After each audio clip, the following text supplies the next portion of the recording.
हरियाणा प्रदेश के मुख्यमंत्री मनोहर लाल ने कहा है कि आधुनिक युग के निर्माण में श्रमिकों का अहम योगदान है। हरियाणा सरकार द्वारा श्रमिकों के कल्याण के लिए श्रम कल्याण बोर्ड का गठन किया गया है। औद्योगिक एवं वाणिज्यिक संस्थानों में कार्यरत श्रमिकों व उनके आश्रितों के लिए अनेक योजनाएं चलाई जा रही हैं। उन्होंने कहा है कि श्रमिकों को कुशल बनाने के लिए और हरियाणा सरकार द्वारा पलवल के गाँव दुधौला में विश्वकर्मा कौशल विश्वविद्यालय बनाया गया है, जिसके माध्यम से श्रमिकों को उनके कार्यों में निपुण किया जाएगा। श्री विश्वकर्मा कौशल विश्वविद्यालय के तत्वाधान में गुरु शिष्य कौशल सम्मान योजना शुरू की जाएगी। इसके तहत प्रदेश के 75,000 युवाओं को कौशल आधारित प्रशिक्षण दिया जाएगा। इस कार्यक्रम के लिए 208 करोड़ रुपए बजट का प्रावधान किया गया है। मुख्यमंत्री मनोहर लाल रविवार को श्री विश्वकर्मा कौशल विश्वविद्यालय दुधौला पलवल में आयोजित राज्य स्तरीय राजकीय श्रमिक दिवस समारोह में बतौर मुख्य अतिथि लोगों को संबोधित कर रहे थे। इस अवसर पर हरियाणा श्रम कल्याण बोर्ड के अनुसार श्रमिकों को 11 लड़कियों को ई-स्कूटी प्रदान की गई। वहीं विभिन्न श्रेणियों के श्रमिकों को श्रमवीर और श्रम वीरांगना अवार्ड से सम्मानित किया गया।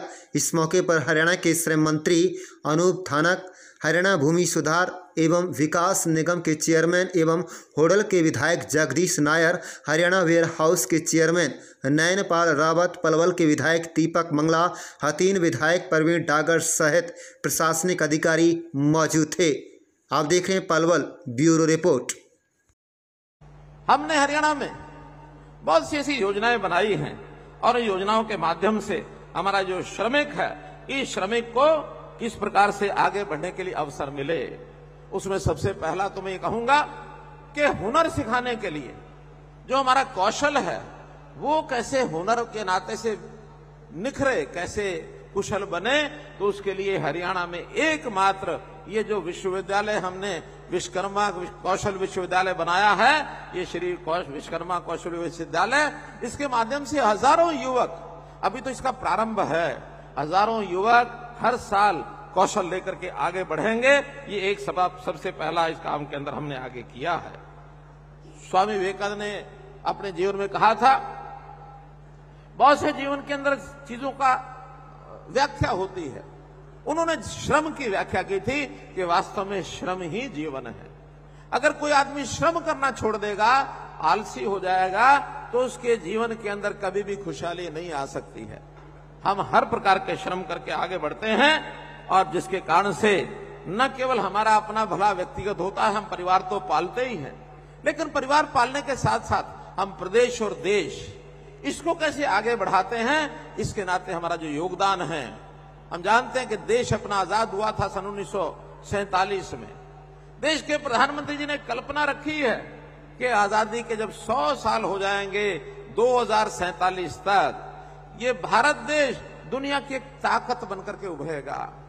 आज दुनिया में हम 5वें स्थान पर हैं दुनिया में, लेकिन 47 आते आते, अर्थात अगला ये जो 25 साल का कार्यकाल जो पिछले साल 2022 में उन्होंने घोषणा की थी कि 25 साल का कार्यकाल ये हमारा अमृत काल रहेगा, और ये अमृत काल प्रारंभ हो चुका है। इस अमृत काल के प्रारंभ होने में हम एक एक कदम आगे बढ़ते बढ़ते 2047 के अंदर यह देश दुनिया की ताकतों में तीसरे स्थान पर पहुंच जाएगा। मेरे मित्रों, भाइयों बहनों, तीसरे स्थान पर दुनिया की एक बड़ी ताकत ये बनने वाला है। हम किस प्रकार से आगे बढ़ रहे हैं, एक एक बात, हमारी आर्थिक स्थिति, हमारी औद्योगिक विकास, हमारा इंफ्रास्ट्रक्चर विकास किस प्रकार से बढ़ रहा है, ये पिछले 8-9 सालों में हमने देखा होगा कि आज दुनिया के जो विकसित देश हैं उस गति के साथ हम आगे बढ़ रहे हैं, और उसमें बहुत बड़ा योगदान हमारे इन श्रमिक भाइयों का है। श्रमिक भाई 2 श्रेणियों में बांटे जा सकते हैं, एक संगठित क्षेत्र के श्रमिक बंधु और एक असंगठित।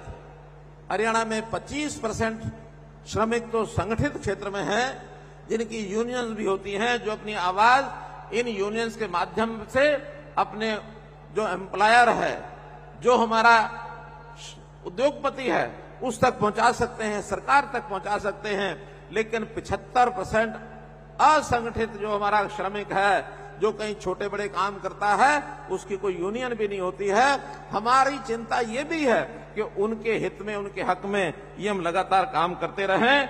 इसके नाते से हमने 2 श्रम कल्याण बोर्ड बनाए हैं, एक लेबर वेलफेयर बोर्ड है और एक बिल्डिंग कंस्ट्रक्शन वर्कर्स बोर्ड है। तो इस प्रकार के दोनों बोर्ड्स हमारे जो काम करते हैं उस काम में बहुत सी सुविधाएं हमको मिलती हैं। जो सुविधाएं मिलती हैं उसका बहुत उल्लेख सब लोग करते हैं। आज भी मैं विश्वास दिलाता हूं कि इन श्रमिकों के कल्याण के बोर्ड के माध्यम से कुछ नई योजनाएं भी मेरे मन में हैं। उन योजनाओं की मैं आपके सामने रखूंगा, निश्चित रूप से आपको लाभ होगा।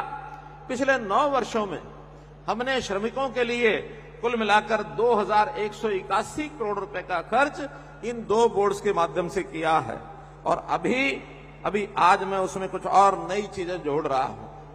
जैसे आपने देखा, अभी श्रमिकों के परिवार में जो बेटियां हैं, जो कॉलेज में पढ़ती हैं, इनको स्कूटी देने के लिए और हमने एक प्रावधान किया है। तो इलेक्ट्रिक स्कूटी ये हर एक बेटी जो कॉलेज में पढ़ती है, श्रमिकों की बेटी, वो उसको एक जो स्कूटी है उस देने का स्थायी प्रावधान हमने किया है। जो भी बेटियां पढ़ती हैं उसके लिए हम हकदार हो गए हैं एक स्कूटी प्राप्त करने के। और स्कूटी के बदले में शायद हमने पैसा तय किया है कि 50,000 रुपया हर एक श्रमिक को, एक बेटी के लिए, कॉलेज में पढ़ने वाली बेटी के लिए वो आपको मिलेगा। इसी प्रकार हमारे जो श्रमिक साइकिल खरीद करके इस योजना का लाभ उठाते थे, उसमें 3,000 रुपया पहले मिलता था और अब से आगे जो दिया जाएगा साइकिल के लिए वो 3,000 की बजाय 5,000 रुपया राशि उस साइकिल के लिए दिया जाएगा। योजना अच्छी लगी कि नहीं? इसी प्रकार हमारे श्रमिक, जो महिला श्रमिक हैं, सिलाई मशीन खरीदने के लिए उनको एक अनुदान पहले मिलता है, वो मिलता है 3500 रुपया। उसको बढ़ा करके भी 4500 रुपया कर दिया गया है ताकि 1,000 रुपये की राशि उसमें बढ़ करके उनको मिले। जो औद्योगिक श्रमिक हैं उनके बच्चे स्कूल कॉलेज में जाते हैं। स्कूल कॉलेज में जाने के लिए उनकी जो छात्रवृत्ति मिलती है, एक समय था बेटी बचाओ बेटी पढ़ाओ, ये एक कार्यक्रम देश में चला। हमारे प्रदेश ने बहुत उल्लेखनीय प्रगति की, लेकिन बेटियों को बेटों से प्राथमिकता मिलती रही है। आज भी ऐसा नहीं कि वो छोड़ दी जाएगी, लेकिन फिर भी लगता है जो विद्यार्थी हैं शायद उसमें हम अंतर करना छोड़ दें। अभी जो पहले छात्रों को जितना पैसा मिलता था उससे 1.5 गुना बेटियों को मिलता रहा है। अब हम छात्र जो बेटे हैं उनको भी बेटियों से कम नहीं देंगे, जो कमी है उसको हम पूरा कर देंगे, उसमें वृद्धि भी कर रहे हैं। उसमें जो 4-5 आइटम है मैं आपको बताता हूं। ITI डिप्लोमा के जो प्रत्येक 1 वर्ष के लिए जो पहले 6,000 और 8,500 मिलता था, अब वो भी बढ़ा करके उसको 10,000 रुपया किया है। तो इनको भी 10,000 रुपया ITI के छात्रों को भी मिलेगा। 11वीं और 12वीं पहले 5,500 और 7,750 ये राशि मिलती थी, अब ये मिला करके 12,000 रुपया वार्षिक, छात्र हो छात्रा हो सबको 12,000 रुपया वार्षिक ये मिलेगा। ऐसे ही सभी प्रकार के स्नातक डिग्री, इसमें जो पढ़ने वाले हमारे छात्र छात्राएं हैं जिनको पहले 6,000 और 8,500 रुपया मिलता था, इनको 8,500 के बजाय इनको 15,000 रुपया वार्षिक, जो हमारे डिग्री स्नातक BA करने वाले जो छात्र छात्राएं हैं उनको 15,000 रुपया वार्षिक ये दिया जाएगा। ANM, अंडर ग्रेजुएट डिप्लोमा, इन सबको भी पहले 7 और 10,000 रुपया था, इनको 15,000 रुपया वार्षिक ये सब दिया जाएगा। सभी प्रकार के इंजीनियरिंग डिग्री, B फार्मेसी 8,000 और 11,500 मिलता था, इनको बढ़ा करके 20,000 रुपया वार्षिक ये कर दिया गया है। ऐसे ही सभी प्रकार की स्नातकोत्तर डिग्री, डिप्लोमा, BSc नर्सिंग, इनके लिए भी 20,000 रुपया वार्षिक कर दिया गया है। सभी प्रकार के medical degree, MBBS, BDS, BAMS, इनके लिए 21,000 रुपया वार्षिक ये सब कर दिया गया है। तो इस प्रकार से इन सब की छात्रवृत्ति में पर्याप्त जो बढ़ावा है वो हमने किया है।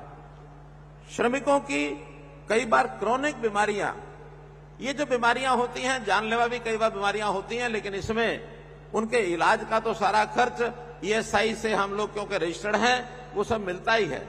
लेकिन उनको कई बार एक अच्छी डाइट की आवश्यकता होती है, तो उस डाइट के लिए, स्वास्थ्यप्रद खानपान के लिए अपनी जो सैलरी है उसके अलावा 2,000 रुपये महीना उसके केवल खानपान के लिए इसमें हमने बढ़ोतरी की है। जिनको ये जब तक वो बीमारी होती है उनको 2,000 रुपये महीना ये अलग से भी उसमें मिलेगा।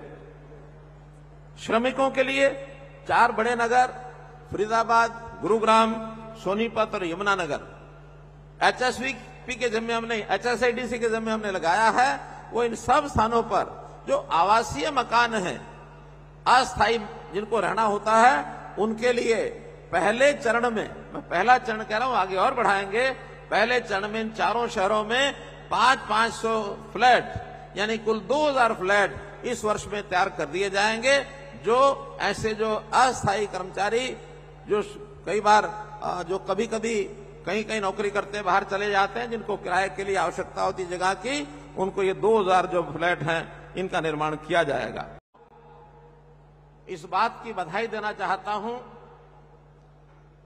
कि जिनके नाम से हमको प्रेरणा मिलती है, भगवान विश्वकर्मा जी, उनका आज जयंती का दिन है और आज ही के दिन को इस देश में राष्ट्रीय श्रमिक दिवस इस रूप में मनाया जाता है। इस अवसर पर आपको बहुत बहुत बधाई, बहुत बहुत शुभकामना। एक महत्वपूर्ण जो विषय आज के दिन हम श्रमिकों के लिए, तो विश्वकर्मा दिवस जयंती का ये अपने आप में बहुत बड़ा महत्व है, लेकिन कम महत्व की बात ये नहीं है कि उनकी प्रेरणा से ही देश को एक नवनिर्माण की दृष्टि से आगे बढ़ाने वाले हमारे यशस्वी प्रधानमंत्री श्री नरेंद्र मोदी जी, उनका भी आज 17 सितंबर को ही जन्मदिन होता है। मैं उनके जन्मदिन पर भी आपको सबको बहुत बहुत बधाई और बहुत बहुत शुभकामना देता हूं। प्रभु से प्रार्थना करता हूं कि आदरणीय श्री नरेंद्र मोदी जी को लंबी आयु प्राप्त हो और जैसे देश की सेवा एक प्रधान सेवक के नाते वो कर रहे हैं, इसी प्रकार से लंबे समय तक उनकी सेवा संप्राप्त करते रहें और वो देश की सेवा करते रहें। मैं प्रभु से, आप सब की ओर से ये प्रार्थना करता हूं। भाइयों बहनों, ये समारोह आज एक ऐसे स्थान पर किया जा रहा है जो स्वयं भगवान विश्वकर्मा जी के नाम से, जिनका हमने नाम रखा है।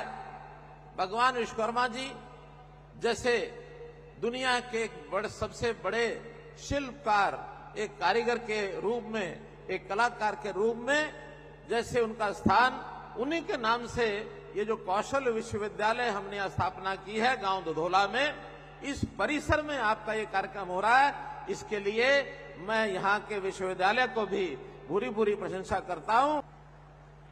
इस कौशल विश्वविद्यालय के हमारे प्रथम कुलपति श्री राज निर्भीक जी लगातार कड़ी मेहनत करते हुए, इनको 6 साल हो गए हैं इस विश्वविद्यालय के एक प्रकार से तरक्की के लिए, इसके निर्माण के लिए लगातार लगे हैं।